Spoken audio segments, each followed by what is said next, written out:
mes regards, Seigneur, que tu redresses une vie courbée. Seigneur, merci parce que tu le fais. Nous soumettons nos cœurs, nous soumettons toutes choses à ton autorité. Merci, précieux Jésus.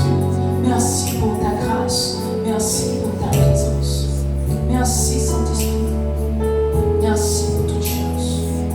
Merci pour toutes choses. Merci pour toutes choses. Merci, Saint-Esprit, pour ta grâce. Merci, Seigneur, pour ta grâce. Dans le nom puissant de Jésus-Christ de Nazareth, nous disons Amen. Amen. Nous disons Amen. Amen. Nous disons Amen. Amen. Alors, salut ton frère, n'est-ce pas? Salut ta soeur. Prends de ses nouvelles. Demande-lui comment est-ce que la semaine a commencé. Est-ce que Dieu a été fidèle pour lui? Est-ce que Satan l'a agressé? Tout ça, ce sont les informations qui comptent, n'est-ce pas? Gloire à Jésus. Alors, il y a quelque chose d'étrange qui m'est, bon, je ne dirais pas étrange, mais il y a quelque chose d'extraordinaire qui m'est arrivé tout à l'heure même, alors que je m'apprêtais à sortir. Il y a un pas de danse ici. Il y a un pas de danse qui m'éprouvait. Parce que moi, je suis une grande danseuse. C'est juste que tu ne m'as jamais invité dans un endroit où on danse, on me voit. Sinon, si tu m'invites quelque part où on danse, tu vas constater que je sais danser, n'est-ce pas? Et donc, le pas de danse là me résistait. Chaque fois que j'essayais, je trouvais que ce que les gens faisaient, puisque moi je faisais, n'avait rien de... En tout cas, ça ne se ressemblait pas. Ça n'allait pas vers aussi. Et donc, c'est un pas de danse que j'ai abandonné. Tu sais, comme quand tu connais beaucoup de pas de danse, si un te résiste, tu peux, voilà, tu peux t'en passer, n'est-ce pas? Tu peux t'en passer. Et donc, tout à l'heure, alors que je m'apprêtais à venir, à prendre le micro, je sais pas ce qui est venu dans ma tête, et puis j'ai essayé le pas de danse, et puis ça a réussi. Et puis ça a réussi, et puis j'étais là, j'ai commencé à sourire, et puis j'ai entendu la voix du Saint-Esprit me dire, tout est dans le regard. Tout est dans le regard. Je me suis rendu compte qu'au fait, aujourd'hui, je ne dirais pas toute la journée, mais en tout cas, la plupart de mon temps, j'ai vu, au fait, j'ai vu les gens pratiquer. Quand je scrolle un peu, je vois quelqu'un qui pratique. Je vois quelqu'un qui pratique. Et donc, peut-être que c'est en regardant, en tombant dessus, que mes yeux ont capté plus ou moins la technique. Dès que j'ai réussi, que j'ai suivi, j'ai entendu la voix de Dieu me dire, tout est dans le regard. Et c'est là que le verset de 1 Corinthiens 13 m'est revenu. 1 Corinthiens 5, verset 13 m'est revenu. J'espère que c'est ça. Qui dit, vous tous qui. C'est ça, non? C'est pas ça? C'est 3, 18.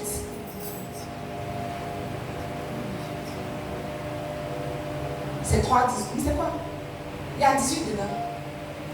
Il y a 3 dedans. Vous tous qui le visage découvert. C'est 1 Corinthiens combien? 1 Corinthiens 2. En 2 Corinthiens 3, 18. Je vois que je connais le verset. Donc peut-être c'est un qui a sauté. Il dit, nous tous qui le visage découvert. Nous tous qui le visage découvert, contemplons comme dans un miroir la gloire du Seigneur. Nous sommes transformés en la même image, de gloire en gloire, comme par le Seigneur l'Esprit. Regarde, je ne sais pas quelle faiblesse tu transportes, n'est-ce pas, depuis des années. On a toujours un Goliath qui nous résiste. Peut-être que pour toi, c'est le mensonge. Pour une autre personne, c'est la sexualité. Pour une autre, c'est le vol. Pour un tiers, c'est le manque d'intégrité. Je ne sais pas quelle faiblesse t'a paralysé, sinon à mener ta vie jusqu'à maintenant.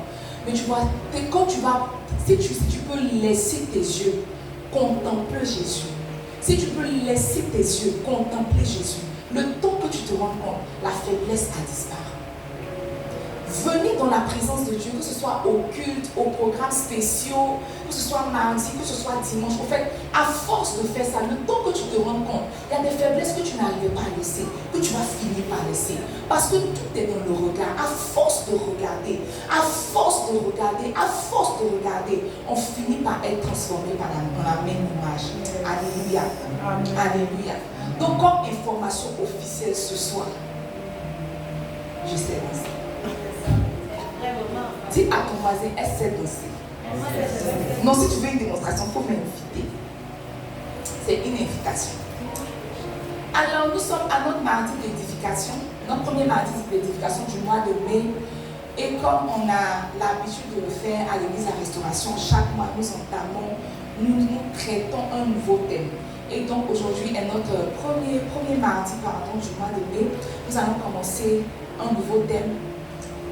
Et alors que je réfléchissais, la Bible dit que celui qui réfléchit sur les choses trouve le bonheur.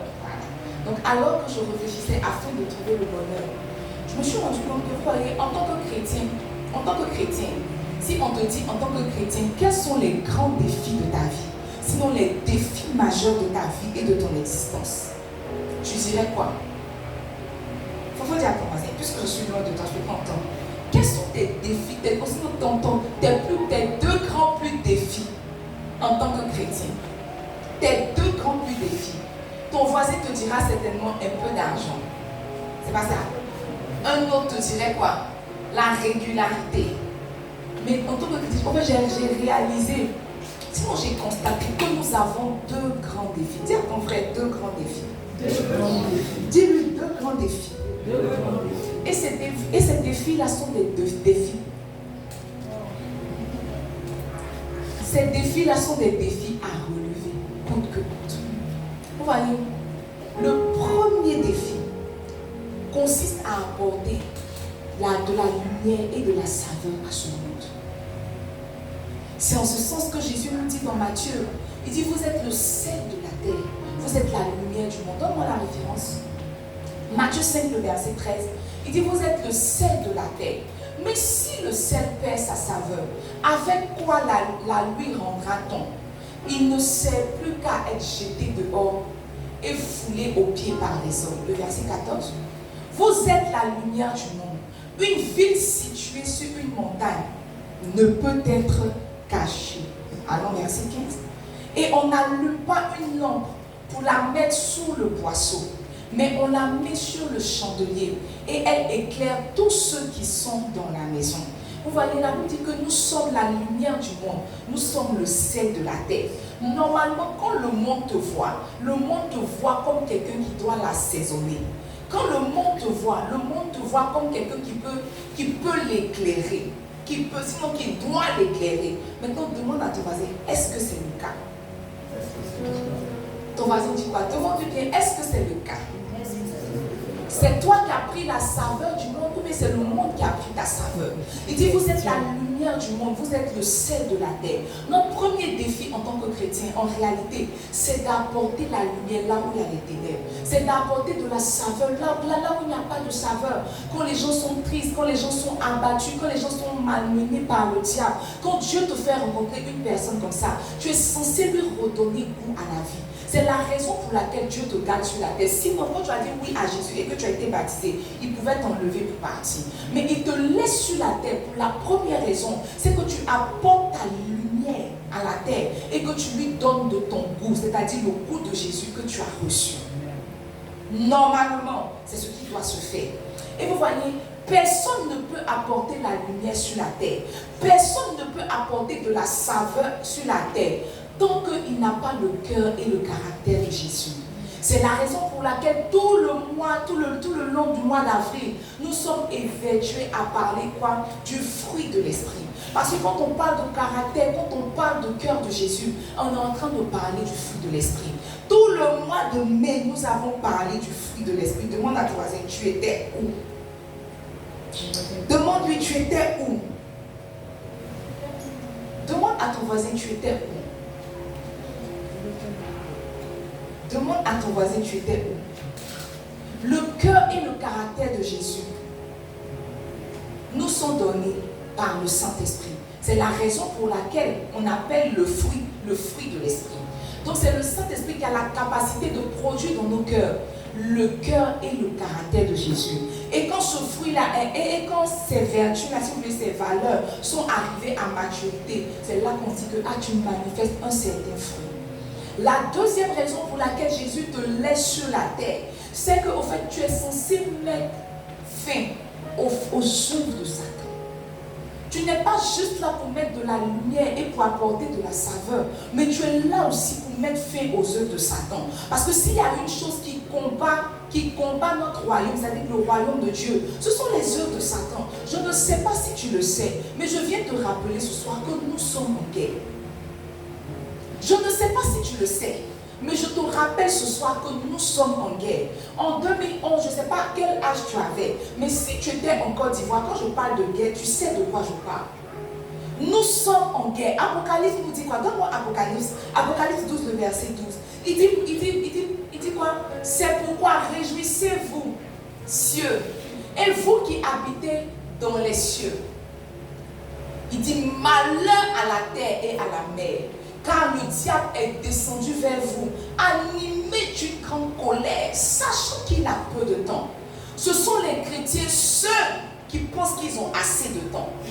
Ce sont les chrétiens ceux qui pensent qu'ils ont assez de temps. Parce que même le diable, même Satan, sait qu'il a peu de temps. Hier, il y a une soeur qui m'a écrit et elle me disait comme ça que elle ressent maintenant, actuellement là, elle ressent le besoin de se marier. Elle ressent fortement le besoin de se marier. Sauf qu'il n'y a personne qui la drague, il n'y a personne qui l'interpelle. Sinon, elle est comme invisible aux yeux des hommes. Mais qu'elle se souvient qu'il y a peut-être 2 saisons passées où elle attirait le maximum d'hommes, mais elle est jetée. Elle est refoulée parce qu'ils n'étaient pas à son goût, parce qu'ils n'étaient pas son genre. Mais aujourd'hui, elle ressent le besoin de se marier, mais il n'y a pas. Je vais dire que certainement tu as raté ta saison. Satan même sait qu'il n'a pas beaucoup de temps. Mais toi, tu ne sais pas. Tu veux avancer à ton rythme. Tu veux vivre ta vie chrétienne à ton rythme. Dis à ton frère miséricorde. Dis-lui miséricorde. Oh, je vous assure que nous sommes en guerre. Que nous sommes en guerre. Il y a un homme de Dieu qui dit que la raison pour laquelle nous pleurons à la naissance, c'est parce que le Saint-Esprit veut nous rappeler que nous avons fait la guerre. Sinon, un enfant pouvait naître et puis rire, on allait savoir qu'il était vivant. Pourquoi forcément pleurer? Il dit c'est un signe pour nous dire que où on s'en va là. C'est pour combattre et se battre. La deuxième raison pour laquelle Jésus te laisse sur la terre, c'est que tu dois arrêter, tu dois mettre fin aux flèches embrasées de Satan. Maintenant, tu vois, à la guerre comme à la guerre, le plus important, ce sont les armes. Le plus important, ce sont les armes. Alors que je préparais ce message, le Seigneur m'a rappelé une chose. Je me suis rendu compte que si David prenait l'épée de Saül pour aller tuer Goliath, il n'allait pas y arriver. Dans une guerre, l'arme que tu utilises pour faire la guerre, elle est le point focal, elle est la chose la plus importante. Elle est la chose la plus importante. Qui va tuer Marouya avec fusil? Qui, quand il voit Salamandre dans sa maison, prend son fusil, boum. Ça veut dire que quelle que soit la personne qui t'attaque, ta riposte est fonction de la personne et de ce qui vient t'attaquer. La Bible dit que Goliath était là, il attaquait avec ses mots, il attaquait avec ses paroles. Mais quand on décrit Goliath, la Bible dit qu'il faisait 3 mètres, il faisait 3 coudées, c'est ça non? 6 coudées, un truc comme ça, donc ça fait environ 3 mètres. Goliath était long de 3 mètres, même si on dit que David était fort. Une épée, comment est-ce qu'il allait prendre l'épée même pour arriver à l'œil de Goliath qui fait 3 mètres? Mais vous voyez, Dieu lui a donné l'âme adéquate pour ce combat-là.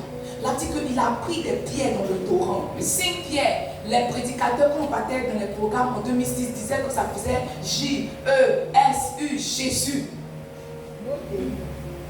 On va faire comment? Nous n'étions pas là-bas. Nous, on a gardé. C'est que si nous étions la veille pour tomber. Donc, si tu as mis, je fais que tu fais J, le bâtet fait. E, le bâtet fait. S, le bâtet fait. U, le bâtet fait. F, Jésus, la Satan, vous allez me les attraper. Ça a commencé. Donc, il paraît que c'était Jésus que David avait pris pour aller lapider Goliath. Oh, Jésus n'était pas comme manifester. On va faire pour moi. C'est une logique qu'on a reçue. Alors, on a dit qu'il prend une pierre, il lance, et la pierre entre directement dans le front de Goliath, le fait tomber. Et alors, David peut prendre l'épée, lui-même son épée, pour aller le terminer.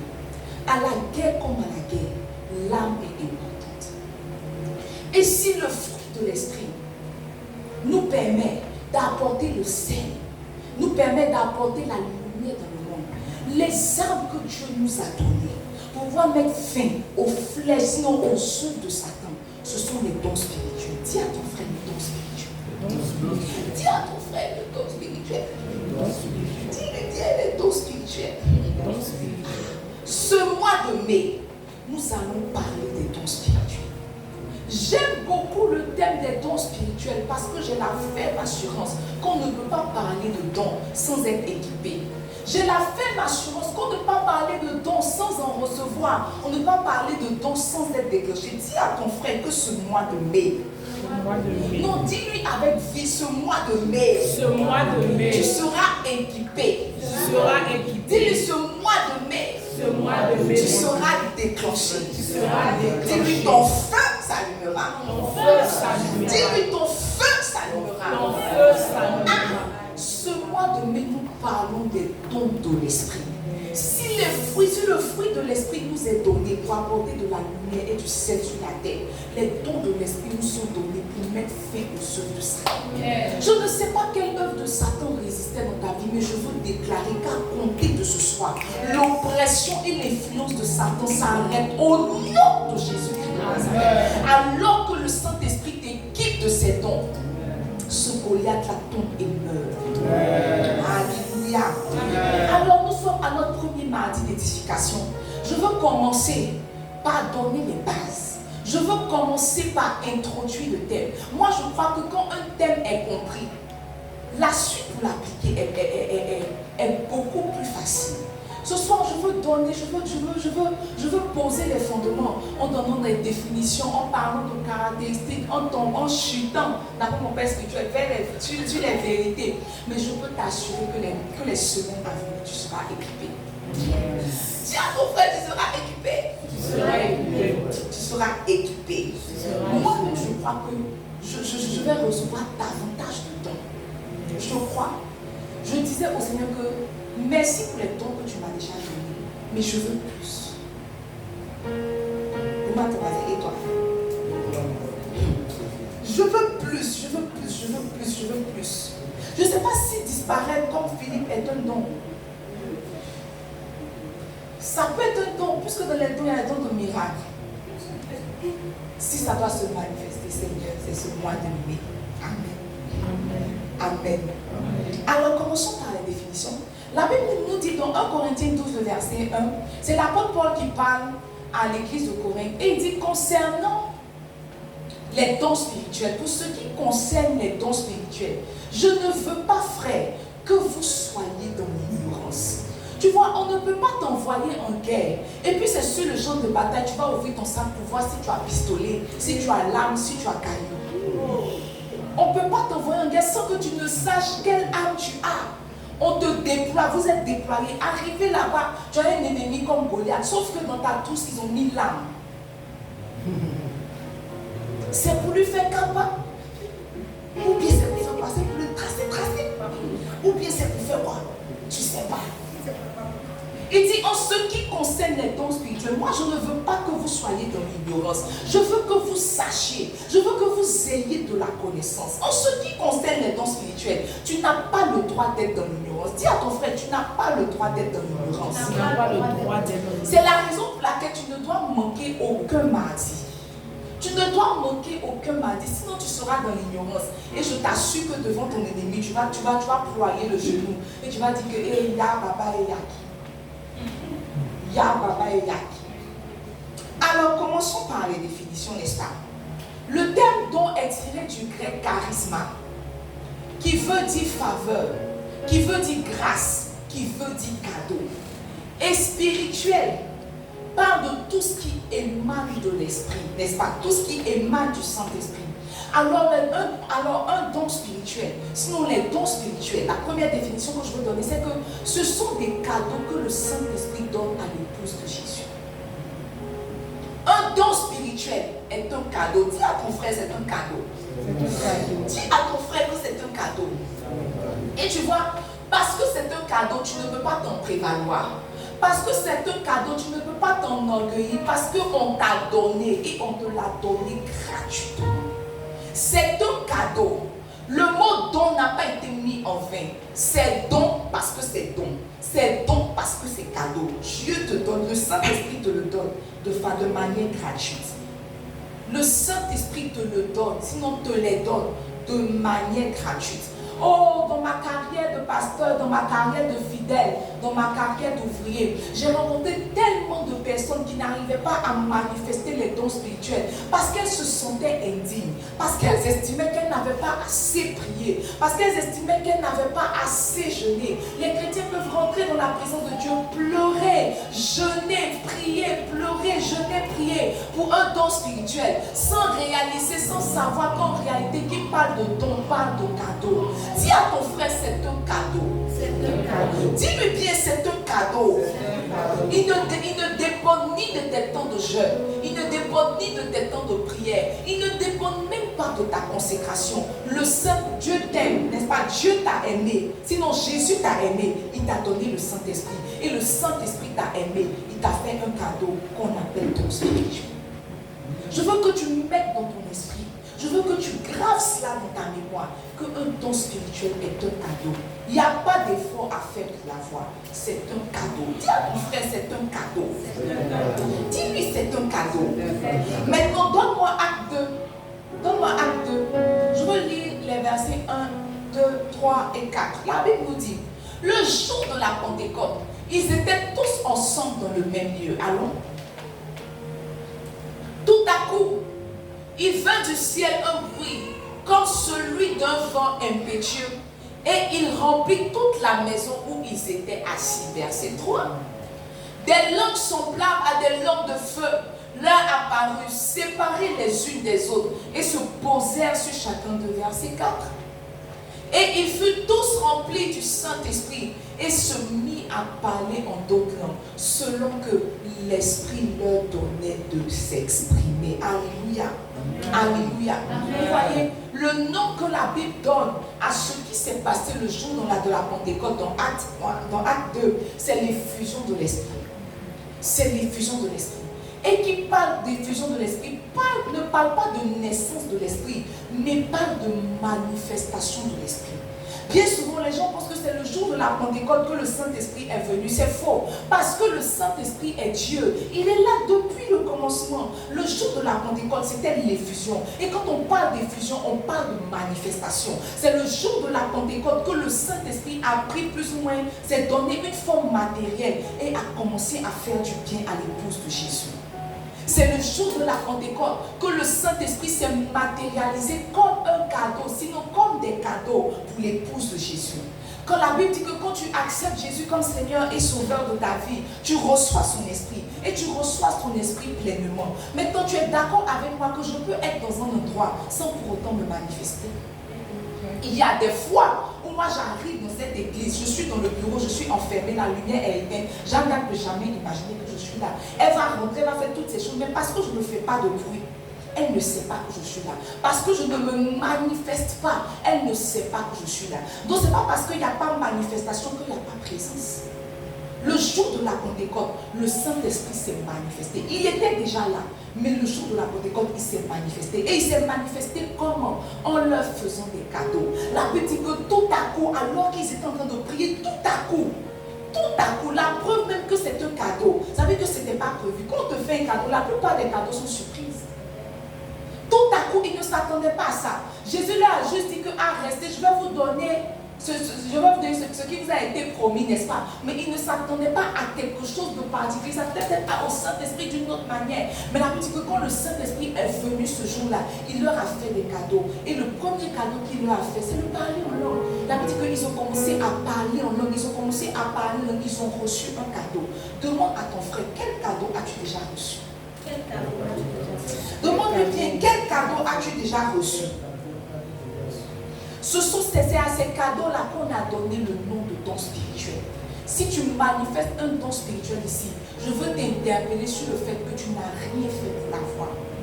Rien fait pour l'avoir. Donc tu n'as pas le droit de nous demander de payer pour que tu le manifestes. Parce que tu n'as pas payé pour l'avoir. Tu n'as pas payé pour l'avoir. Va prier pour un malade. Elle a combien? Offrande de rachat. Toi, est-ce que tu es guérisseur? Tu étais là, Dieu t'a fait grâce d'un temps de guérison. Donc tu as reçu gratuitement. Tu es censé donner gratuitement. Tu as reçu gratuitement, tu es censé donner gratuitement. Je suis en train de parler à mon protocole qui est en train de faire des plans de vous soutirer de l'argent. Mais je dis non à ça. Non. Disons tous non à ça. Non. Disons tous non à ça.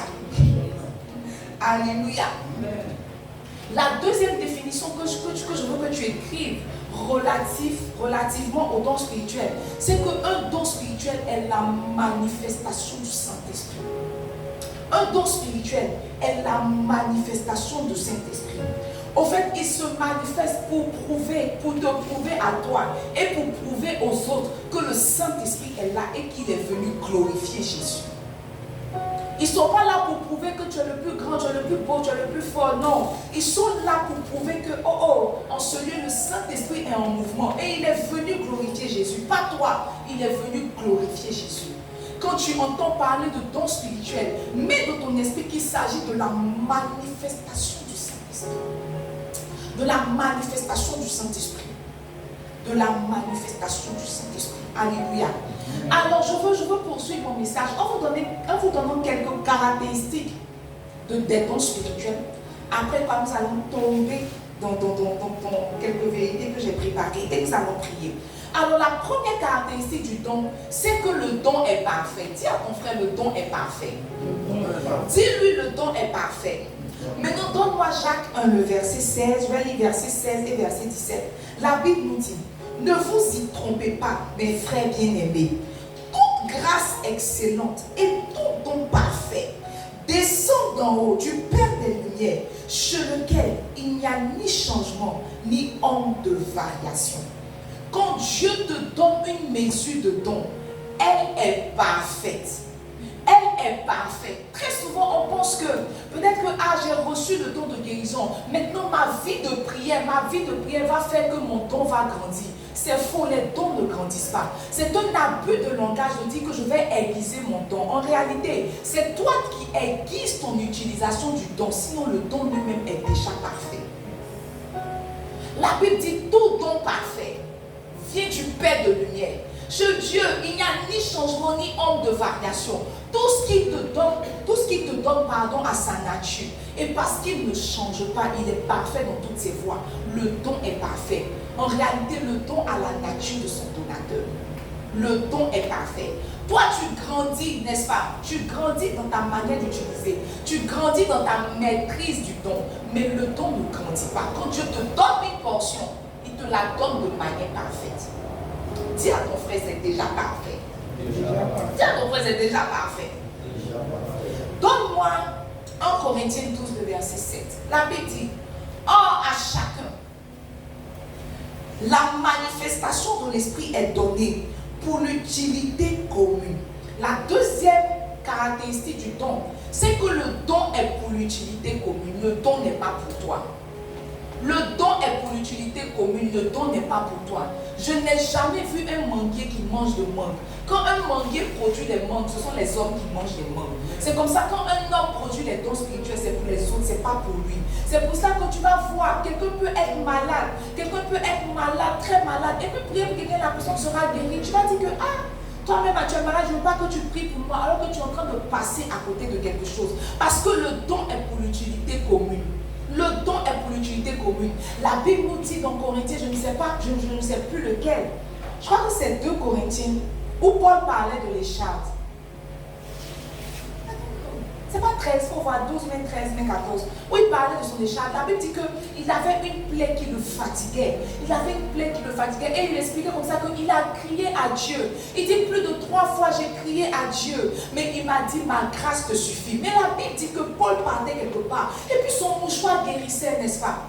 Paul allait quelque part, son mouchoir guérissait. Mais lui-même qui était malade n'arrivait pas à retrouver la guérison. Parce qu'en réalité, il n'y a personne qui a un don de guérison qui peut prier pour lui-même pour qu'il guérisse. Le don n'est pas pour toi. Le don est pour l'utilité commune. Quand Dieu te donne un don, c'est pour l'utilité commune. C'est ça dans 2 Corinthiens 12. C'est pourquoi je me plais, je vais dire ici, je me plais dans les faiblesses, dans les outrages, dans les calamités. Car quand je suis faible, c'est alors que je suis fort. Allons. Verset 11. Ma soeur. Pas ça. Voilà, verset 8. Il dit 3 fois, mais reviens au 7. Ok. Il dit, et pour que je ne sois pas enflé d'orgueil, à cause de l'excellence de ses révélations, il m'a été mis une écharpe dans la chair, un ange de Satan pour me souffleter et m'empêcher de m'enorgueillir. Allons, verset 8. 3 fois j'ai prié le Seigneur de l'éloigner de moi, mais il m'a dit, allons, verset 9. Ma grâce te suffit, car ma puissance s'accomplit dans la faiblesse. Je me glorifierai donc bien plus volontiers de mes faiblesses, afin que la puissance de Christ repose sur moi. Un arbre ne mange pas ses fruits. Tu n'es pas censé être l'utilisateur de tes dons. C'est pour ça que tu peux voir un pasteur prêcher la prospérité et lui-même mourir pauvre. Parce qu'en réalité, le don est pour l'utilité commune. Le don est pour l'utilité commune veut dire aussi que quand tu reçois le don, tu es censé t'empresser de l'exercer, de le pratiquer. Parce que tu es en train de mettre la communauté en retard. Quand tu donnes un don, c'est pour la communauté. Quand tu n'es pas en train de l'exercer, la communauté n'est pas en train de bénéficier de ton don. Dis à ton frère, c'est pour l'utilité commune. Dis à ton frère, c'est pour l'utilité commune. C'est pour l'utilité commune. Nous ne possédons pas de dons, nous manifestons les dons. Le don ne t'appartient pas. Nous ne possédons pas de dons, nous manifestons des dons. La troisième vérité relative aux dons spirituels, c'est que les dons spirituels fonctionnent avec la foi. Les dons spirituels fonctionnent avec la foi. En réalité, la foi est pour les dons spirituels ce que le carburant est pour la voiture. La foi est pour les dons spirituels ce que le carburant est pour la voiture. Une voiture peut être une voiture de dernière génération, peut être une Hammer, peut être une Maybach, peut être une voiture sophistiquée. Aussi longtemps qu'il n'y a pas le carburant, la voiture ne peut pas faire de distance. On ne va juste que la contempler. Mais arrivé un moment, une voiture qui n'est pas en train d'être en mouvement finit par se gâter. C'est comme ça, le don fonctionne avec la foi. Aussi longtemps que tu n'as pas la foi pour commencer à manifester les dons vont rester là. Ça ne veut pas dire que les dons ne sont pas là. Les dons sont là, mais tu n'as pas la foi pour les manifester. Dis à ton frère, ça dépend de ta foi. Dis-lui, ça dépend de ta foi. Parce que tu vois, les dons sont des choses immatérielles. Tu vois ta main comme ça, on te dit que toi tu as un don de guérison. Toi, mais tu regardes ta main, tu vois que ta main ne ressemble pas à une main qui guérit. D'après les Ivoiriens, il y a quelque chose dans ta main qu'on ne voit pas. C'est ça, non? Ils disent il y a quelque chose dans ta main qu'on ne voit pas. On ne voit pas. C'est dans ta main, on ne voit pas. On a dit que toi tu as le don de guérison, mais quand toi tu regardes ta main en haut, tu regardes ta main en bas, tu ne vois pas. On ne voit pas. On dit que tu as le don de miracle. Alors qu'un miracle que Jésus a fait, c'est multiplier l'eau en vin. De temps en temps, mais tu veux prendre un peu de sang dans ta maison, tu vas te blaguer, tu fais, ça ne fait pas. Donc on dit que le don est là, c'est quelque chose d'immatériel. Tu as besoin de foi pour le mettre en action. Tu as besoin de foi pour le démarrer. Quand tu dis ferme les yeux, l'esprit est là. Est-ce que nous on voit l'esprit? Non. Il commence à te toucher, il est où? Il est où? Il te touche maintenant. Nous-mêmes on dit ça là. C'est avec la foi qu'on dit. Maintenant toi-même qui reçois là, c'est avec la foi que tu sais recevoir. Parce qu'on dit il te touche. Toi, mais tu es là, tu sais que tu ne te sens pas touché. Tu ne te sens pas touché. Mais tu vois, quand la déclaration rencontre ta foi, automatiquement le Saint-Esprit se met. C'est une question de foi. Si tu n'as pas la foi, tu ne pourras manifester aucun don spirituel. Ça est là. On peut t'activer. L'apôtre Paul disait comme ça que il faut que je me rende chez vous, n'est-ce pas, pour vous communiquer quelques dons spirituels. On peut te communiquer quelques dons spirituels, mais tant que tu n'as pas la foi, tu ne pourras pas. Quand on devait faire notre premier culte de miracle, j'ai prié, Dieu m'a dit vas-y. Dieu m'a dit vas-y, je serai avec toi. Il dit comment comme ça? Montre-moi ici, il ne m'a pas montré. On est parti, quand il m'a dit faire la garnison. Je suis parti voir le prophète, il m'a dit aussi tu as mis dans ton cœur, c'est que Dieu est là, je te vois déjà faire. Je dis il dit oui, Dieu est là, tout. Tu vois mon père, je dis que allez faire un que de miracle, il dit c'est bien ma fille, il faut tenter de nouvelles choses, Dieu est là. Il y aura des délivrances, il y aura des guérisons, il y aura des métiers, amen. Mais Dieu, il a dit, je n'avais pas assez de foi. Je pensais que le défi, c'était prier pour la guérison. Le Seigneur m'a dit, le défi, c'est de prier pour ta foi. Parce qu'une fois que ta foi est déclenchée, tout le reste va commencer à venir. J'ai prié, j'ai jeûné pour avoir assez de foi pour pouvoir me lancer. Parce que je vous dis la vérité, quand on a la chair et qu'on dit ils sont là, on ne les voit pas. Mais ce n'est pas la foi qu'on déclare. Parce que la Bible dit que ces paroles sont esprit et vie. On croit que s'il est en nous, quand on déclare, ça produit la vie et l'esprit se met en mouvement. Ce n'est pas la foi. Si tu n'as pas la foi, tu ne vas pas manifester de ton spirituel. Quand tu vois quelqu'un qui est malade, tu peux pas vers lui, tu dis que je prie pour toi, je prie pour toi, je prie pour toi. Toi-même, tu sais que toi-même, ce que tu dis là, tu n'es pas sûr. Mais tu vois, tu mets ta foi en Dieu. De ce que, peut-être que ça ne s'est pas manifesté tout de suite, mais on va venir te rendre témoin de ce que, la dernière fois que tu as prié là. Ce qui veut dire aussi que, en fait, le don n'est pas la sensation. Le don n'est pas la sensation. Si tu te limites aux sensations, tu ne vas manifester aucun don spirituel. Parce qu'on ne sent pas. Sinon, ce n'est pas toujours qu'on sent. Quand je dois prier pour quelqu'un, généralement, je sens l'onction dans mes os. Mais il va arriver un moment où le Saint-Esprit va me faire sentir l'onction dans mes os pour voir si je crois ou je ne crois pas. Si tu ne te fies pas aux sensations, tu ne pourras rien manifester comme ton spirituel. Dis à ton frère, ça dépend de ta foi. Ça dépend de ta foi. Ça dépend de ta foi. Moi, je crois qu'au fur et à mesure qu'on grandit dans notre foi, notre manière, notre utilisation du don devient plus belle. Devient plus belle. Regarde les hommes de Dieu opérer. J'ai regardé, avant de faire le culte de miracle, j'ai regardé les hommes de Dieu opérer. Mais ils ne se sont pas échauffés comme nous, on ne les a pas mordus comme nous. Non. Ils étaient juste à la chair. Il a dit, va-t'en, tu lâches maintenant. Et puis l'esprit se manifeste, dit, chut, tais-toi. Et l'esprit se met à genoux et tu te lèves maintenant. Pourquoi? Parce qu'il a la foi que ce qu'il est en train de dire est en train de porter, est en train de se manifester, est en train de prendre vie, est en train de prendre forme. À mesure que tu grandis dans ta foi, ton utilisation de ton don, l'utilisation de ton don sera plus belle. Sera plus belle. C'est une question de foi, rien de plus. Sinon, quand Dieu t'a donné le don, était déjà parfait. C'est toi ta foi qui est imparfaite. Alléluia. La dernière caractéristique du don, c'est que le don, sinon les dons, fonctionnent mieux avec la connaissance. L'apôtre Paul dit que je désire que vous ne soyez pas ignorants. Les dons fonctionnent mieux avec la connaissance. Quand tu sais, c'est plus beau. Et moi, je crois que ce n'est pas seulement les dons. Une fois que tu sais sur un sujet, ta manière de traiter le sujet, ta manière de t'approprier le sujet n'est pas pareil. Quelqu'un qui vient prêcher un message qu'il ne connaît pas, et puis quelqu'un qui vient prêcher un message qu'il connaît, quand tu vois, tu sais. Les dons fonctionnent mieux avec la connaissance. Quand tu sais, quand tu apprends sur les dons spirituels, quand tu t'éduques sur les dons spirituels, il y a 9 dons dans la Bible. Quand tu sais comment est-ce que le don de prophétie fonctionne, quand tu sais comment est-ce que le don de miracle fonctionne, tu sais, quand tu es dans un service et que tu as l'opportunité d'exercer ton don, parce que tu as des informations sur la chose, automatiquement, je vous dis, la connaissance fait toujours la différence. La connaissance fait toujours la différence. C'est pour ça qu'on a dit que l'expérience, n'est-ce pas, fait la différence. Parce que dans l'expérience, il y a la connaissance. C'est parce que tu connais qu'on t'appelle expérimenté. La connaissance fait toujours la différence. La connaissance fait toujours la différence. La connaissance fait toujours la différence. C'est la raison pour laquelle, quand je voulais que ma fille Déborah entre dans un corps de métier, il y a une dame qui m'a dit que mais je vais la former. Je lui ai dit que non, je ne suis même pas encore au stade de la formation. Parce que tu vois, tout ce qui est informel, ne se fait pas de manière excellente.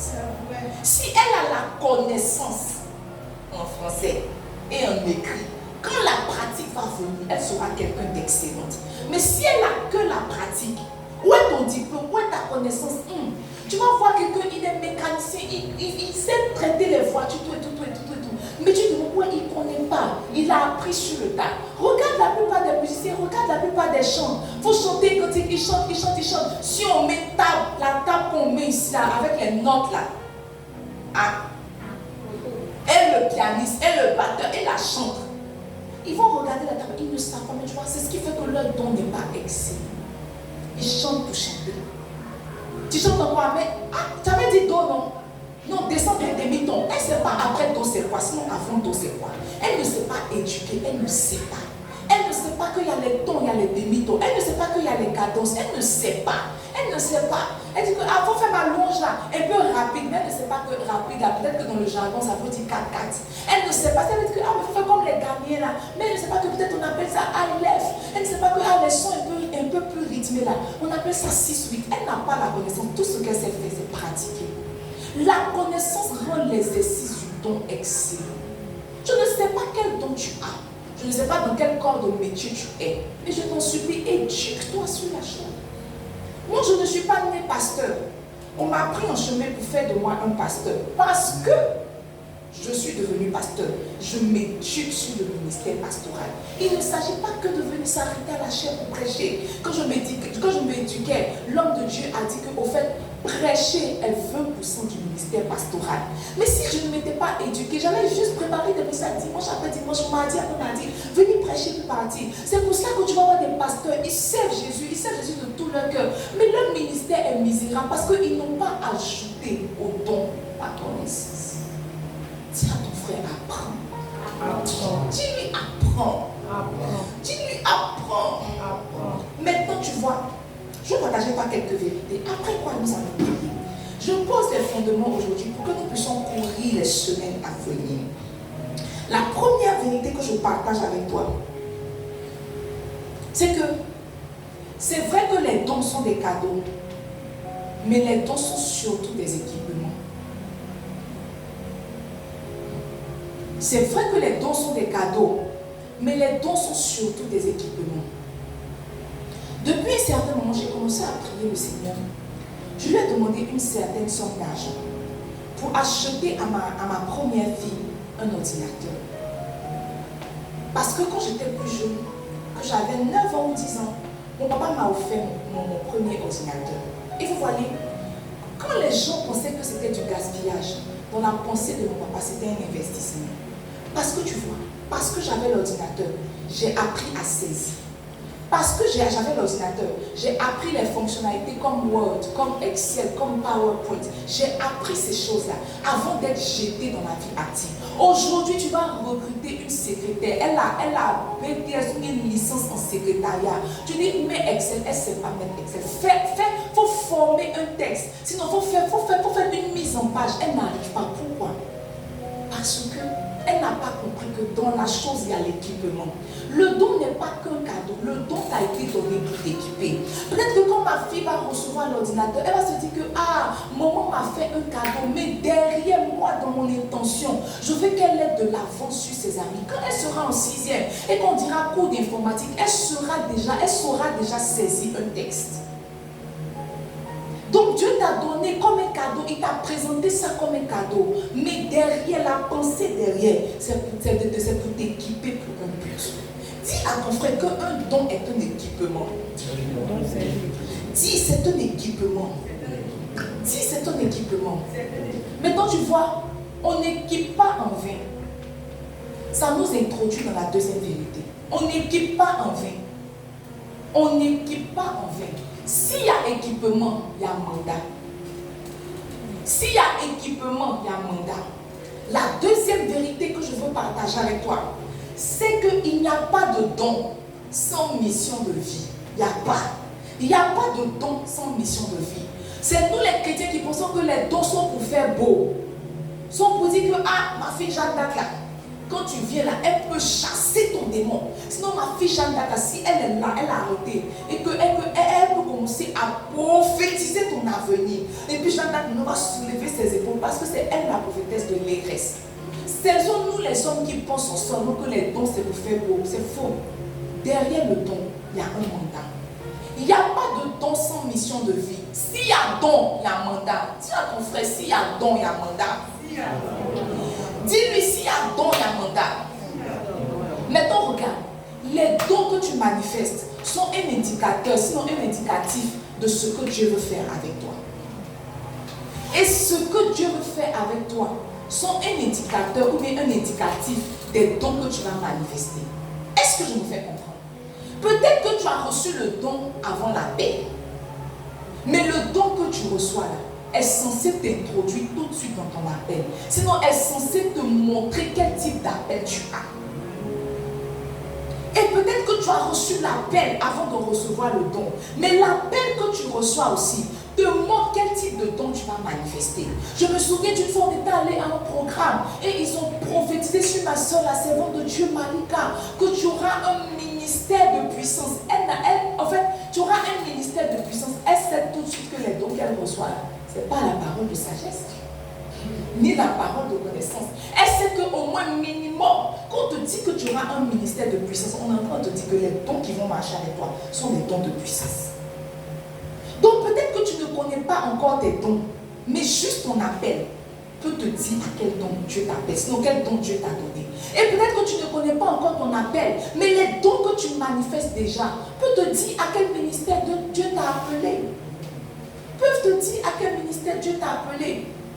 Parce que moi, la délivrance m'a toujours excitée. J'ai su dans ma vie que j'avais un ministère de délivrance. On n'a pas prophétisé sur moi, mais parce que ce sont des choses qui m'excitent, parce que ce sont des choses qui mettent mon corps en émoi. Je sais que j'ai un ministère. Je sais. Et parce que je sais que j'ai le ministère de délivrance, le minimum de dons que je puisse avoir, c'est le discernement des esprits. Sinon, comment est-ce que je vais savoir il y a quel esprit pour chasser le démon? Donc, le ministère que tu manifestes t'introduit tout de suite dans le don que tu as. Demande à ton frère, tu as quel ministère ou bien tu as quel don? Parce qu'on est champion dans le fait de dire que je ne connais pas mon appel, je ne connais pas mon appel, mais je ne connais pas mes dons. Si tu as ton appel, tu as ton don. Si tu as ton don, tu as ton appel. Si tu as ton appel, tu as ton don. Si tu as ton don, tu as ton appel. Regarde, tu parles aux gens, les gens t'écoutent. Et quand tu leur parles comme ça, là, leur cœur s'apaise, ils se sentent consolés. Tu sais, peut-être que tu as un ministère de consolation, mais le ministère de consolation va partir avec quel don? La parole de sagesse. Tu vas toujours trouver les bons mots pour leur donner. C'est les bons mots là qui vont consoler leur cœur. Donc, je ne connais pas mon appel. Dis à ton frère, c'est Doé. Je ne connais pas mon don là. Dis à ton frère, c'est Doé. Tu sais, tu fais exprès. Alléluia. Alléluia. La troisième vérité que je veux partager avec toi, c'est qu'un homme peut disposer de tous les dons spirituels. C'est ça la bonne nouvelle. Un homme peut disposer de tous les dons spirituels. Les 9 dons là, tu peux en disposer. Pourquoi? Parce que ce sont les dons de l'esprit et l'esprit est en toi. L'esprit n'est pas venu moitié et quart dans ta vie. L'esprit est venu totalement. Et parce qu'il est là totalement, tu peux manifester les 9 dons. Donne-moi 1 Corinthiens 12, le verset 7. Je crois, hein? Non, le verset 11. Le verset 11. La Bible dit un seul et même esprit opère toutes ces choses, les distribuant à chacun, en particulier comme il veut. L'esprit distribue les dons à chacun comme il veut. Ça veut, ce qui veut dire que si toi tu as reçu le don des guérisons, c'est ta part. Moi je peux recevoir et le don des guérisons, et le don des miracles, et la parole de connaissance, et la parole de sagesse. C'est l'esprit qui me les a donnés comme il le voulait. Comme il le voulait. Comme l'esprit aussi peut te donner tous les 9 dons. C'est là qu'intervient la parabole des talents, n'est-ce pas? La Bible dit qu'un maître s'est levé et puis il a décidé de donner 10 à un serviteur. Il a décidé de donner 5 à un autre. Et il a décidé de donner 1 au troisième. C'est parti de sa souveraineté. Ce n'était pas par mérite, c'est parti de sa souveraineté. C'est comme ça. Le Saint-Esprit peut décider qu'en fonction de ce qu'il veut faire avec toi, il te donne les 10. Et les 9, pardon. Et puis en fonction de ce qu'il quand il voit ton modèle, il te donne 1. Il te donne 1. Il te donne 1. Maintenant, tu sais la bonne nouvelle. C'est que tu peux renverser la vapeur. Okay. Tu n'as pas l'esprit et le cœur de Esther. Ce sont les Esther qui renversent la vapeur. On dit qu'on ne rentre pas dans la porte du matin que le roi n'a pas appelé. Elle dit, je viens. Je vais jeûner 3 jours sec. Portez-moi en prière. Je vais passer par-dessus la loi et je vais entrer chez moi. Okay. Tu peux renverser la vapeur. Peut-être que Dieu t'a gratifié d'un, mais tu vois, ta manière d'utiliser de façon excellente le don le pousse à t'en donner encore un deuxième. N'est-ce pas? La Bible dit que quand celui à qui on a donné 10, il est venu qu'il a vu que les 10 ont été bien managés. Il dit, mais ajoutez-lui 10 encore. Celui qui avait 5 et qu'il a vu que mais Dieu t'a donné 5, c'est devenu 10, mais donnez-lui 5 encore. Parce que tu vois, quand on t'a donné, tu as su en prendre soin. Quand on t'a donné, peut-être que toi, tu avais seulement le don de guérison. Mais avec ton don de guérison, tu es parti d'hôpital en hôpital, de clinique en clinique pour prier. Quand on vient faire le point, on dit, mais quelle utilisation du don. Donnez-lui encore. Et puis, il y a quelqu'un qui a reçu 5. Ah, et ton don, la méthode, il disait oui. La méthode, il disait qu'il ne descend pas tôt. Il dit, prenez-le. C'est pas prenez le don. Parce que tu vois, Dieu ne se dépend pas de ses dons. Dieu n'a pas dit arrachez-le. Dieu dit lui-même, prenez-le, soulevez son corps, jetez-le. Parce que si Dieu t'a arraché, tu vas dire qu'il a manqué à sa parole. La Bible dit, il dit prenez-le, jetez-le dans le lieu où il y a des pleurs. Où il y a les pleurs et les grincements dedans. Il n'a qu'à partir rester là-bas. Ça veut dire aussi que on va te juger sur l'utilisation de tes dons. Il n'y a rien dans la Bible qui est fortuit. On va te juger sur l'utilisation de tes dons. C'est la raison pour laquelle j'ai dit à Dieu, mois après mois, je ferai les cultes de guérison et de délivrance. Parce que tu vois, si on a prié pour que tu nous as donné, si on se repose dessus, ils vont nous juger. Parce que si c'est donné, on nous a donné. On a vu, n'est-ce pas? Si nous, on décide de se reposer, ce n'est plus la part du Saint-Esprit. Ce n'est plus la part du Saint-Esprit. Je ne sais pas quel don tu as déjà manifesté et puis tu as laissé. Je t'informe ce soir que tu seras jugé sur l'utilisation de tes dons. Tu seras jugé sur l'utilisation de tes dons. Dis à ton frère, tu seras jugé sur l'utilisation de tes dons. Ah. La quatrième vérité que je veux partager avec toi, le temps passe vite quand même. Je vais aller rapidement. La quatrième vérité que je vais partager avec toi, c'est que contrairement aux fruits, le don n'a pas besoin de ta maturité pour se manifester. Le fruit a besoin que tu mûrisses. Le fruit a besoin que tu sois un homme mature. Mais le don, non.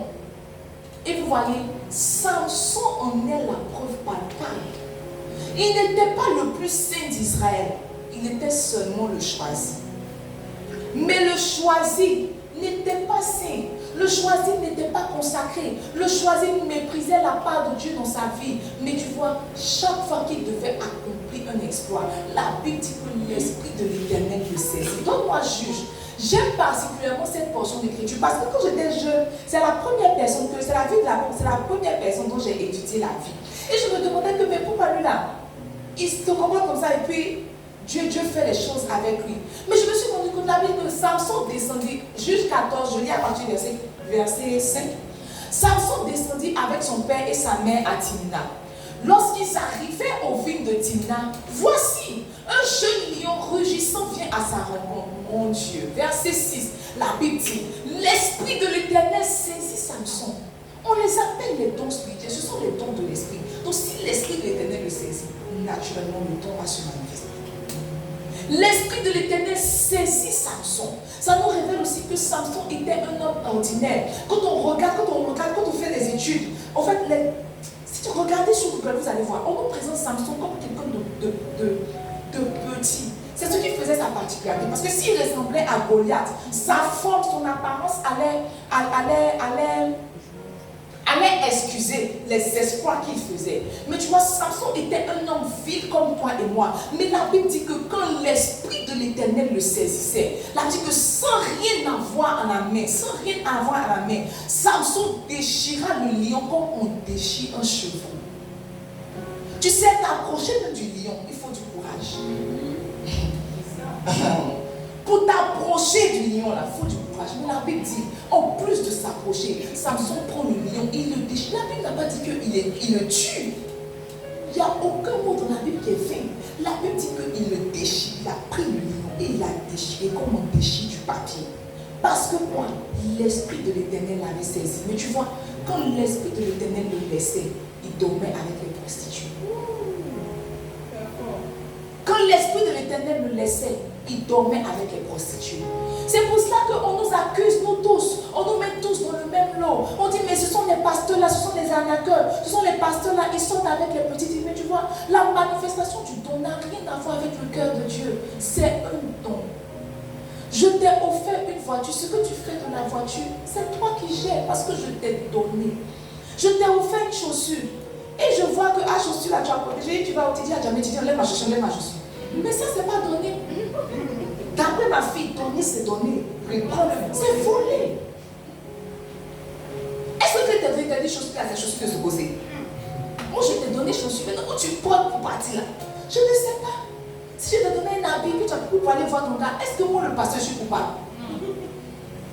Si je t'ai donné un don que après l'avoir utilisé, tu vas coucher avec les prostituées, est-ce que moi, l'esprit, je suis coupable? On nous accuse tous, on nous accuse. Moi-même au bureau, je suis la seule évangélique. Imaginez, c'est vous les, c'est vous les, c'est vous les, c'est vous les, c'est vous les. C'est pas nous, c'est eux. C'est pas nous, c'est eux. C'est pour cela que la saleté, on jette la saleté sur la corporation. Parce qu'un homme peut finir de se masturber, sortir et poser les mains aux malades et les malades vont guérir. C'est le don. Le don n'a rien à voir avec la maturité. Absolument rien. Absolument rien. Tu vois, l'esprit, le fruit de l'esprit montre combien de fois le Saint-Esprit a traité ton cœur. Mais les dons montrent combien de fois le Saint-Esprit peut t'utiliser. Simplement. Le fruit expose combien de fois tu as laissé le Saint-Esprit te dominer. Le don expose combien tu t'es laissé, comment on dit ça, tu t'es laissé utiliser par le Saint-Esprit. Une personne disposée peut être utilisée par le Saint-Esprit. Parce que tu vois, si la Bible nous dit que l'âme de Balaam a prophétisé, c'est pas toi il va laisser. Si vous ne me louez pas, je vais susciter des pierres pour me dire que tout ce que Dieu peut utiliser pour se faire voir, il utilise. Mais ça ne veut pas dire qu'il marche avec toi. Ça ne veut pas dire qu'il marche avec toi. Le don à la nature de son donateur. Et l'une des choses dont la Bible nous assure, c'est que Dieu est saint. Dis à ton frère, Dieu est saint. Dis à ton frère, Dieu est saint. La cinquième vérité que je veux partager avec toi. J'ai déjà dit en définition, c'est que les dons sont la manifestation du Saint-Esprit. C'est ça? Les dons sont la manifestation du Saint-Esprit. Très souvent, ce que les gens font, très souvent, ce que les chrétiens font, c'est qu'ils veulent le don sans le Saint-Esprit. Le Saint-Esprit a ses exigences, il a ses codes, il a ses valeurs. Le Saint-Esprit a ses exigences, il a ses codes, il a ses valeurs. Jésus a dit, plusieurs me diront, Maître, nous t'avons servi, nous avons chassé les démons. Il dit, je leur dirai en retour, arrière de moi, je ne vous ai point connu, ouvrier d'iniquité. Parce que tu vois, si tu prends le don dans le sens que Dieu t'utilise pour faire son œuvre, il va le faire. Mais ce n'est pas la bonne manière d'exercer le don. Ce n'est pas la bonne méthode pour opérer dans le don. La bonne méthode, si les dons sont la manifestation du Saint-Esprit, tu es censé être en amitié avec le Saint-Esprit. Tu es censé être en amitié avec le Saint-Esprit. Plus il y a d'amitié, plus le don, en fait, plus la manifestation du don est extraordinaire. Quand mon père spirituel, le pasteur Jadis, s'arrête à la chair pour dire, ils sont là. Ils sont là, ils sont là. Quand il rentre, et puis tu sens qu'il est rentré avec Dieu. Ce n'est pas l'utilisation, c'est la relation. Dieu peut t'utiliser, mais le conseil que je veux te donner ce soir, c'est que ne laisse pas Dieu que tu utilises, mais ne laisse pas Dieu. Il ne faut pas que Dieu t'utilise seulement. Il faut que Dieu soit ami avec toi. Parce que si Dieu t'utilise, ne fait que t'utiliser, tu seras un objet. Tu seras qu'un point de contact. Mais si Dieu est ami avec toi, tu seras son partenaire. Tu seras partenaire en affaires avec Dieu. Dieu traitera avec toi pour faire avancer son royaume. Dans tous les cas, c'est toi qui choisis la posture. Soit tu es utilisé, soit tu es en amitié. La balle est dans ton camp. Dis à ton frère, la balle est dans ton camp. Dis la balle est dans ton camp. Le don est la manifestation du Saint-Esprit. Il veut dire aussi que tu dois lui donner des canaux de manifestation. Si le don, c'est la manifestation du Saint-Esprit, Éternel, mon Dieu, mon roi, pourquoi m'as-tu abandonné? Ça ne veut pas faire qu'un don se manifeste. Jacques nous a dit que la prière fervente du juste a une grande efficacité. Toutes les autres prières sont efficaces, mais la prière fervente a plus d'efficacité.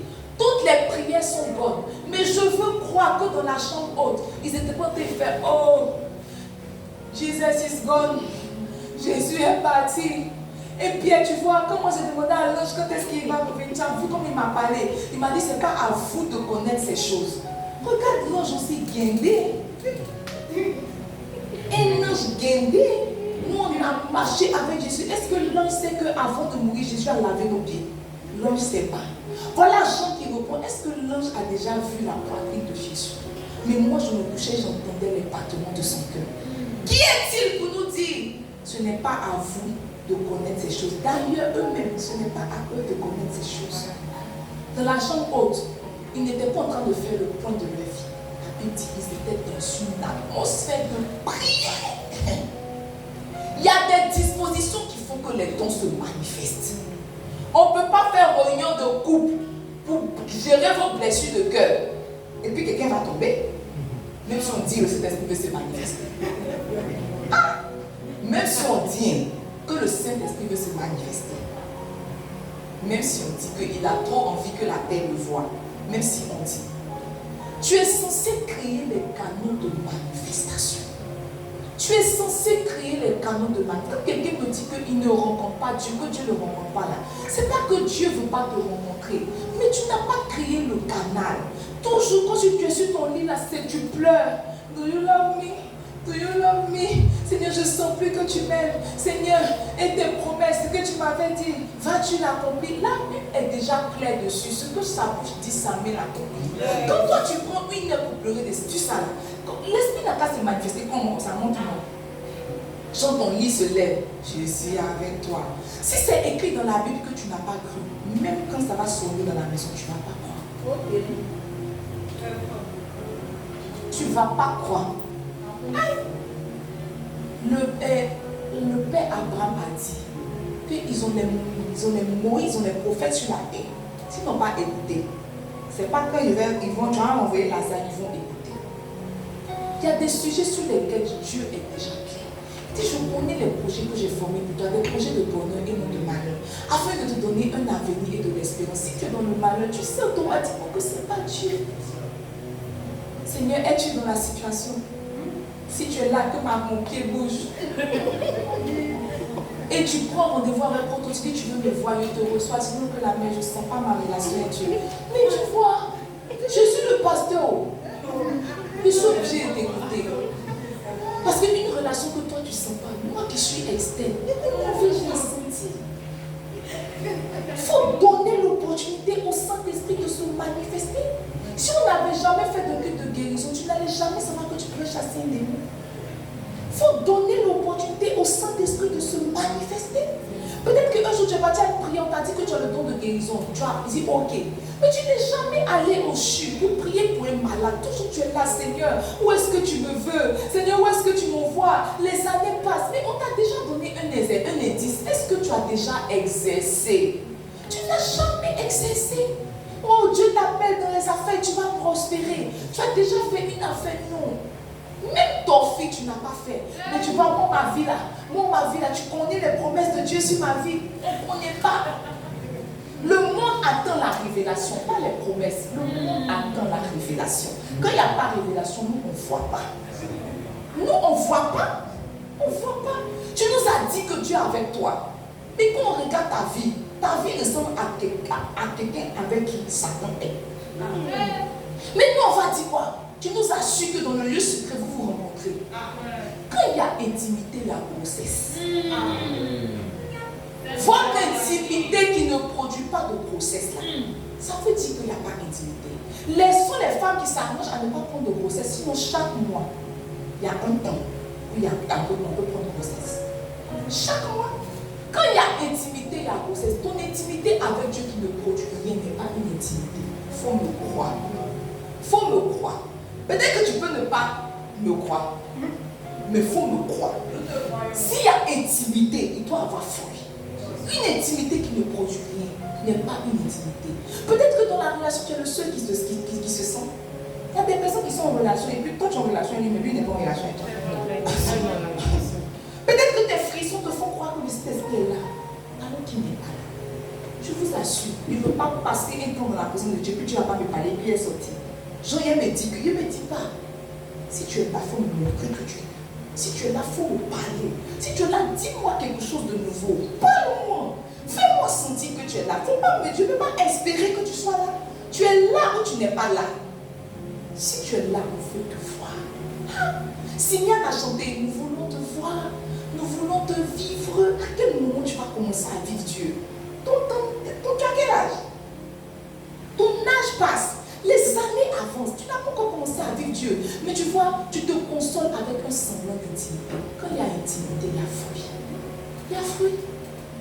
Quand il n'y a pas encore fruit, Dieu va juste te dire que ce n'est pas la période. Parce que toute femme a une période d'ovulation. N'est-ce pas? Dieu va juste te dire que ce n'est pas la période. Mais au moins tu sais que c'est parce que ce n'est pas la période. Mais toi, si tu es dans une relation, on ne sait pas où ça s'en va, on ne sait pas où. Et tu vois, tu es tellement orgueilleux ou orgueilleuse qu'on te donne conseil. Tu crois que tu connais Dieu. Le temps va te mettre à ta place. Le temps va te donner ta vraie place. Le temps va te donner ta vraie place. Il n'y a pas un jour où je rentre dans la présence de Dieu sans lui demander est-ce que tu es toujours avec moi. Il ne faut pas croire que Dieu est avec toi. Je veux dire, il faut croire en la fidélité et en l'omniprésence de Dieu. Mais il ne faut pas croire que Dieu marche forcément avec toi. Parce que peut-être que dans le parcours, il y a quelque chose que tu as fait qui a attristé le Saint-Esprit. Et il est resté derrière, c'est toi qui as avancé. Les temps de prière ne sont pas des temps où on va demander. Ce sont les temps où on repasse. Sinon, tu n'as pas dit que non, je suis arrivé là. Est-ce que cet esprit est là? Tu regardes et puis il te dit que je suis là.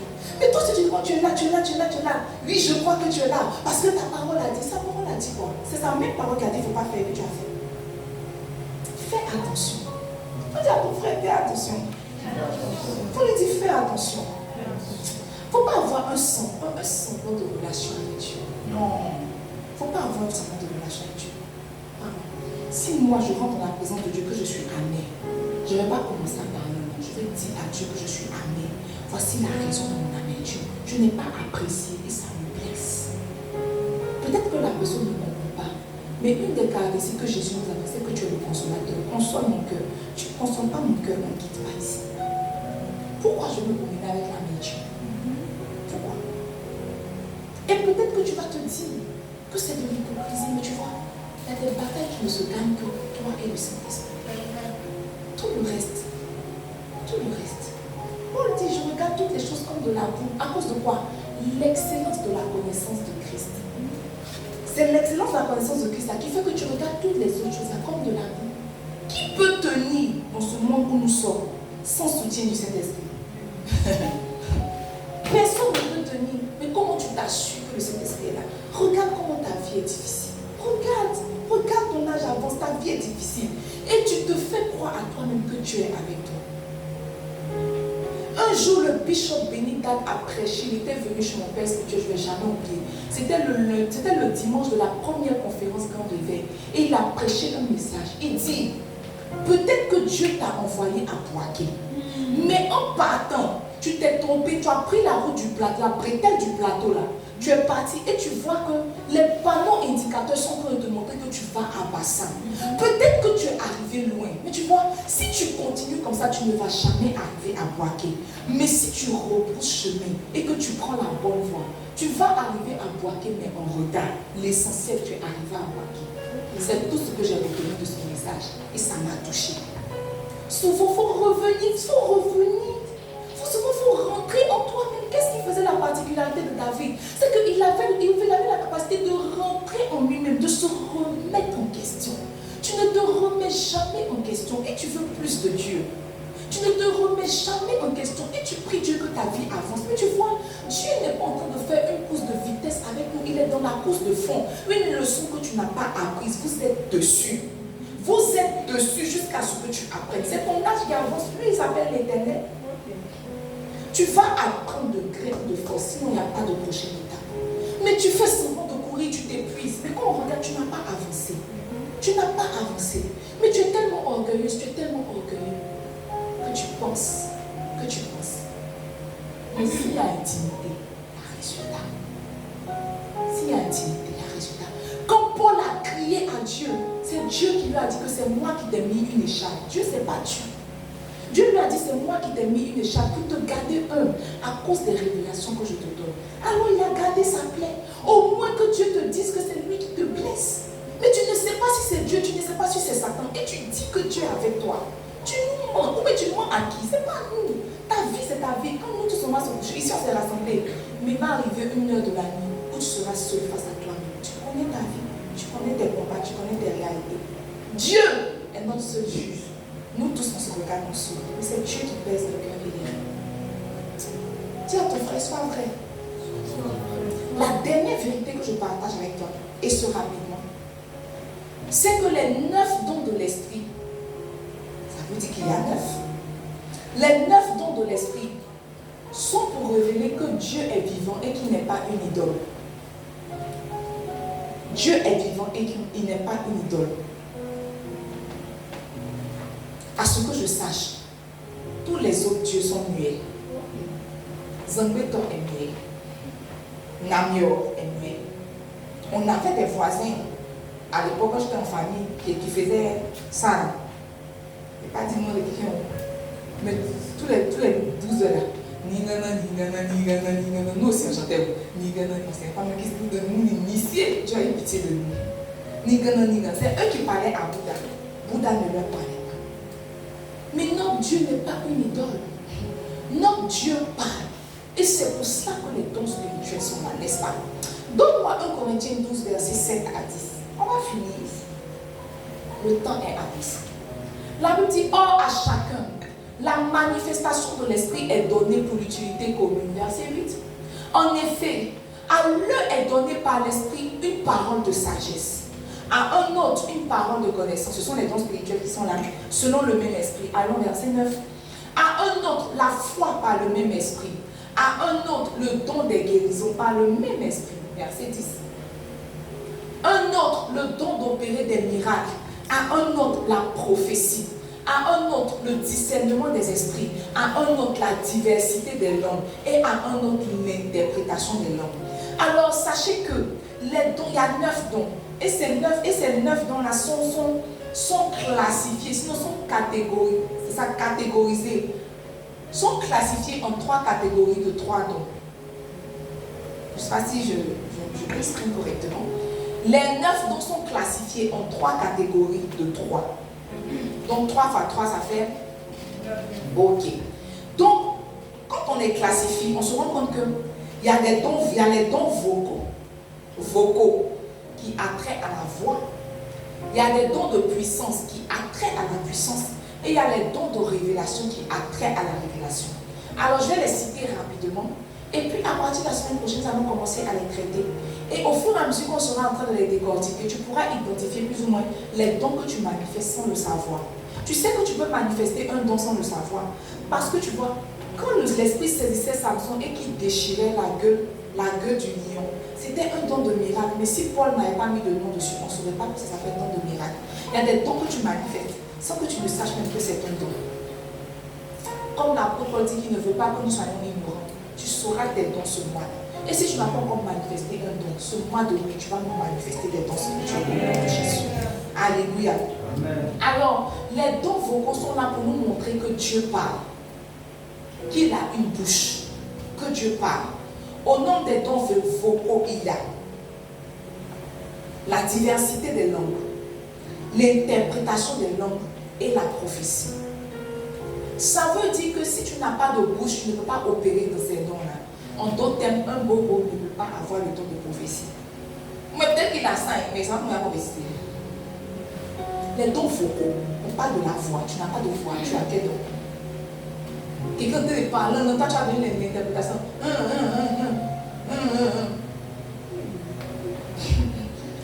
Ils opèrent par la voix. Si tu ne parles pas, tu ne peux pas opérer des dons vocaux. Diversité des langues, interprétation des langues et prophétie. La deuxième catégorie, ce sont des dons de puissance, n'est-ce pas? Ils sont là pour prouver que Dieu a une main et qu'il agit encore. Pour montrer au peuple égyptien qu'il avait une main. Il a dit à Moïse, et lève le bâton et tends ta main. Et tends ta main, tu chantes épicariso, c'est le doigt de Dieu, n'est-ce pas? Dieu a une main et il agit encore. Dieu parle. Dieu a une bouche et il parle. Les dons vocaux, les dons de puissance sont là pour montrer que Dieu a une main et qui fait. Dis à ton frère que Dieu a une main et qui fait. Quand il dit Éternel agit dans ma situation, c'est sa main que tu es en train de susciter. C'est sa main que tu es en train de susciter, n'est-ce pas? Alors les dons de puissance sont le don des guérisons. Ce n'est pas le don de guérison, c'est le don des guérisons. Parce que la guérison peut être physique comme émotionnelle. Et pourquoi pas psychique. Donc le don des guérisons, le don de miracle et le don de foi. Le don des guérisons, le don de miracle, le don de foi. La dernière catégorie, ce sont les dons de révélation. Ils sont là pour prouver que Dieu a des yeux et qu'il voit tout. La Bible nous dit que les yeux de l'Éternel parcourent la terre. C'est toi qui te laves, tu fermes la douche, tu penses que tu es caché. Les yeux de l'Éternel parcourent la terre. Quand tu as fermé la douche pour te masturber, nous on t'a pas vu. Dieu t'a vu. Dieu t'a vu. Dis à ton frère, Dieu t'a vu. Dieu t'a vu. Les dons de révélation prouvent que Dieu a des yeux et qu'il voit tout. N'est-ce pas? Ces dons-là révèlent les choses cachées ou les choses sûres. Quand on dit que tu t'appelles Elisabeth, tu sais que tu t'appelles Elisabeth, n'est-ce pas? Mais c'est pour te montrer que Dieu te voit.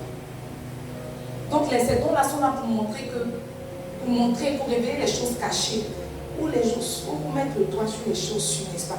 Et parmi ces dons-là, il y a le don de parole de connaissance, il y a le don de parole de sagesse et il y a le discernement des esprits. La parole de connaissance, la parole de sagesse, le discernement des esprits. S'il y a une chose que je crois, je n'ai pas encore vérifié, mais je crois, je vais faire des recherches, c'est que je crois que les dons ne viennent pas je crois que les dons viennent par catégorie. Je pense. Mais je vais faire des recherches.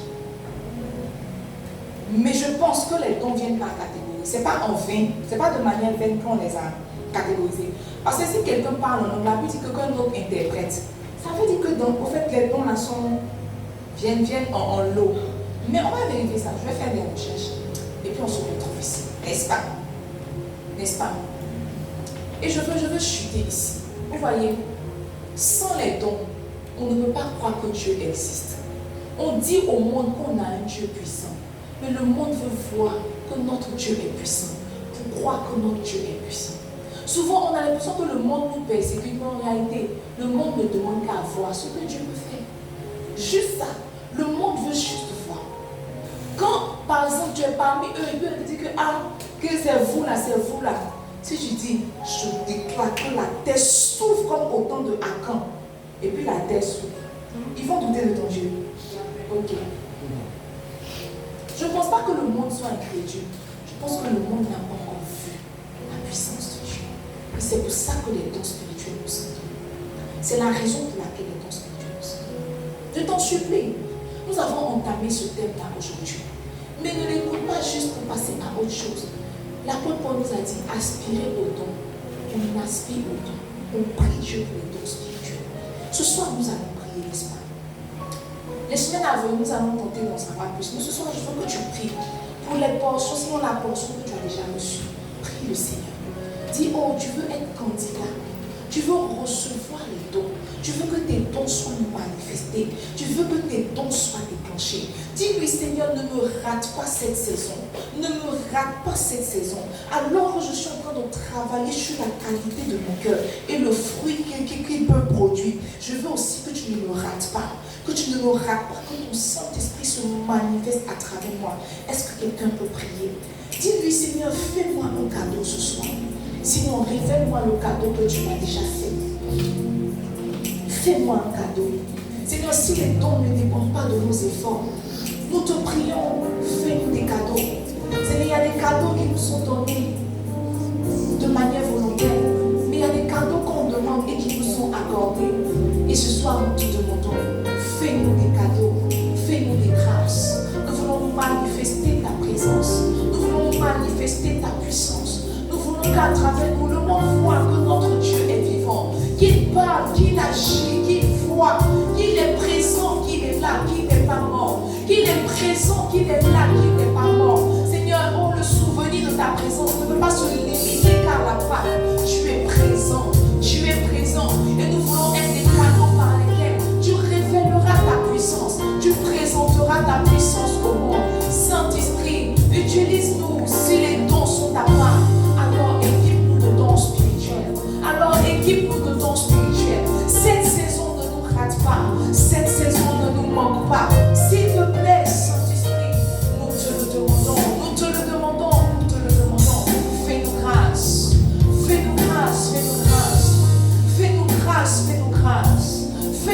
grâce, fais-nous grâce.